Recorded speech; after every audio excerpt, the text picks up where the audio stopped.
பிரபாகரன் அவர்களை ஆதரிக்காதவர்கள் பெரியார் எதிர்ப்பை ஆதரிக்கிறார்கள். விடுதலை புலிகள் இயக்கத்தை ஆதரிக்காதவர்கள் பெரியார் எதிர்ப்பை விமர்சனத்தை ஆதரிக்கிறார்கள். எச் ராஜா இன்றைக்கு எல்டிடியை ஆதரித்திருக்கிறார், பிரபாகரனை போற்றியிருக்கிறார்.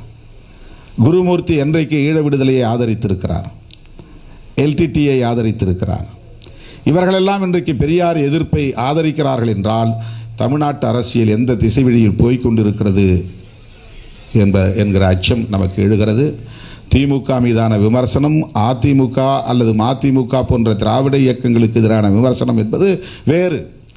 அவர்களுக்கு வக்காலத்து வாங்க வேண்டிய பொறுப்பு நமக்கு இல்லை. நாம் வக்காலத்து வாங்கி முட்டுக் கொடுக்கக்கூடிய நிலையிலும் அவர்கள் இல்லை. அவர்களுக்காக நாம் பேசவில்லை.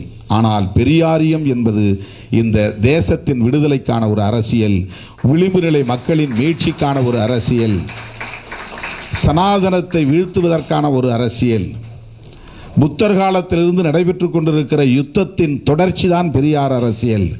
புத்தர் முன்மொழிந்த அரசியலைத்தான் இங்கே பெரியார் பேசினார், புரட்சியாளர் அம்பேத்கர் பேசினார். சனாதன எதிர்ப்பு என்பது இந்திய மண்ணில் இன்றைக்கு தமிழ்நாட்டில் மட்டும்தான் உயிர்ப்போடு இருக்கிறது.